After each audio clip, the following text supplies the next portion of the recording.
Pumpkin Annihilation test, 9mm versus 357 Magnum versus 357 SIG versus 10mm auto. So I'm doing this test because I got a lot of comments and a lot of suggestions to do a lot of different things with pumpkins, and I'm trying to filter out the most common comments that people have said and try to make something out of this. So a lot of people wanted to see regular 9mm, not just 9mm plus P plus that I used in the past.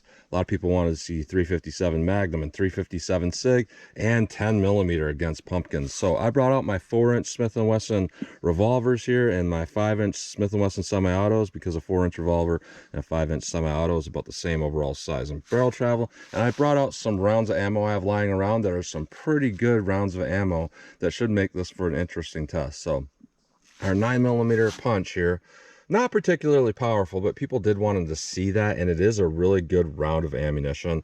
What I got in the past with that is 1180 feet per second, 383 foot-pounds energy, so pretty good overall. And then what I brought out here for our 357 Magnum is some Ranger SXT, Winchester Ranger. It's 180 grain SXT. That used to be called the Black Talon, but around 1993, when this box came from, they changed it to the SXT because Black Talon was, it had some negative stuff in the press about how it was working. So that right there, I had 1210 feet per second, 585 foot-pounds energy is what I got in the past with that particular round. So very, very powerful. Now our 357 SIG, that is one powerful cartridge there. That is a 115 grain jacketed hollow point. And what I got with that in the past is 1594 feet per second, 649 foot-pounds of energy. And then I have our Buffalo Bore TAC XP. I was getting in the past with that 13 feet per second, 687 foot-pounds of energy. So just a little bit more than our 357 SIG. And if these rounds don't do it, I have some backup rounds like some Critical Defense 357 Magnum, some various other 10mm rounds, and some Gold Dot 357 SIG. But a lot of people wanted to see what we get, and also people wanted to see what one shot would do before I move on. So we'll do one shot, we'll take a look at the pumpkin, then we'll finish it off with some more rounds. So let's get started with this test. All right, I'm going to be standing 10 yards away from the pumpkin with each of these first shots here. First up, our 9mm. I put a sticker right in the middle of that pumpkin. I'm going to try to hit that sticker from 10 yards, make one center shot, and then we'll go up and take a look at it. So Federal Punch, 9mm. Let's see what this thing will do to a pumpkin. Let's go take a look.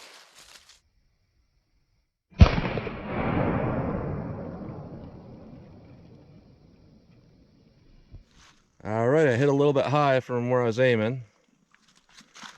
And we just had a little exit hole there, so let's hit this thing some more. All right, we'll keep going with our Federal Punch here.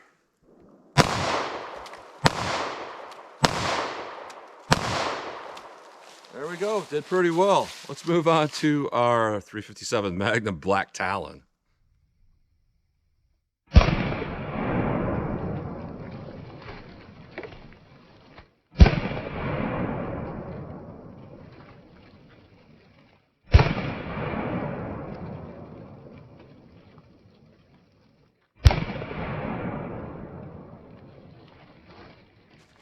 All right, next up, our Ranger SXT, also known as the Black Talon.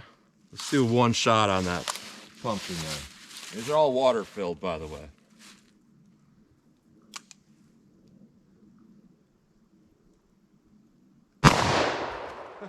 Let's go take a look.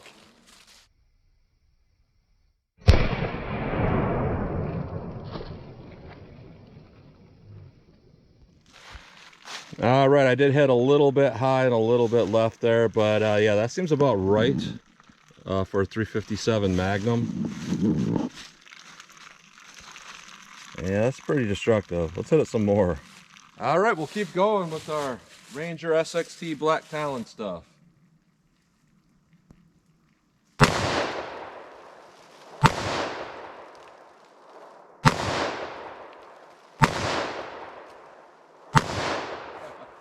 All right, not too bad. Let's move on.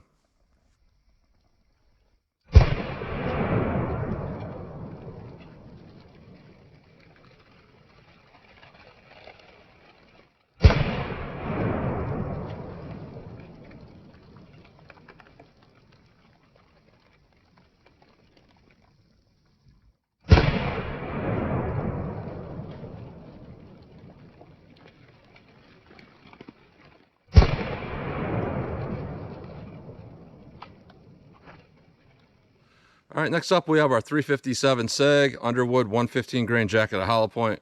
This one doesn't necessarily have the most energy, but this one had the most velocity. We're just shy of 1,600 feet per second. So I expect this is going to do a pretty good job here. So 357 SIG. Let's see what one shot of this thing will do.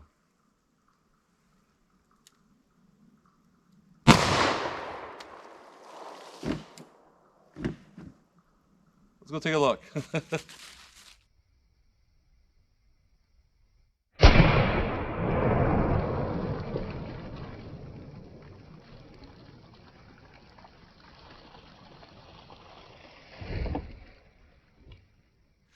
All right, so I pieced this thing together the best that I could. Yeah, that thing is gone. That is pretty, that's pretty bad. Let's hit it some more. All right, a few more shots of 357 SIG. Keep going here.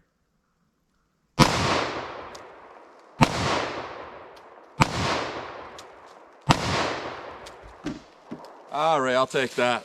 We're done with that one.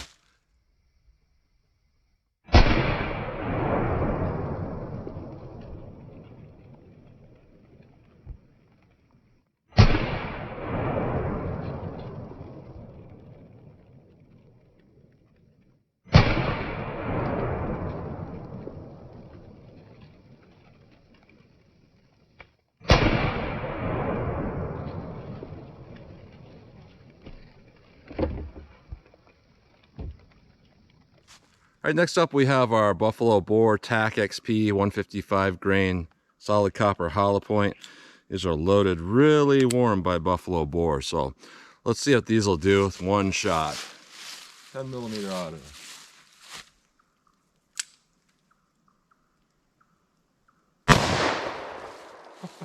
I'm gonna say that's our winner there. Let me set that back up and hit it some more.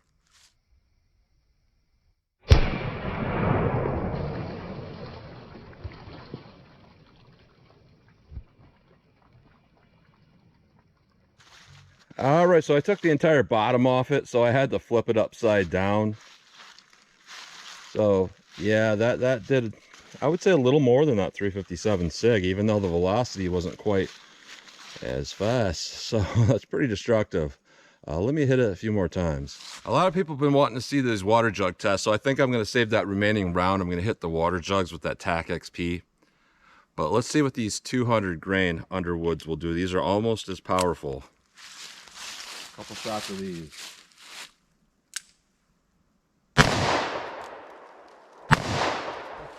There we go. Let's hit our water jugs with the 155 grain TAC XP 10 millimeter.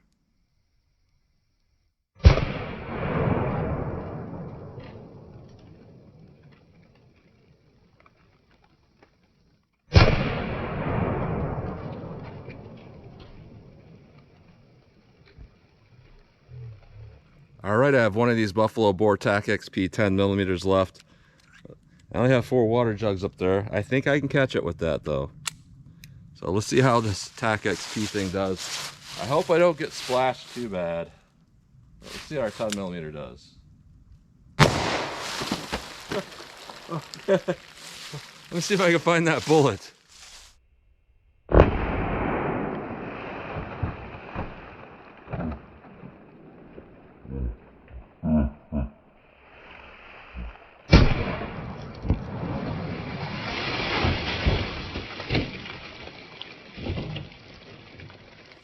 All right, no luck with the bullet. I thought for sure, being such a large expanding bullet, because those things really do get real big, that it wouldn't have went through 4 jugs and keep going. If I had a 5th one up there, it probably would have caught it. But yeah, that did a lot more penetration, a lot more damage than what I thought I was going to see with something like that. So very interesting, fun test overall. So that's what you get today. So as always, comment, share, and like, and thanks for watching.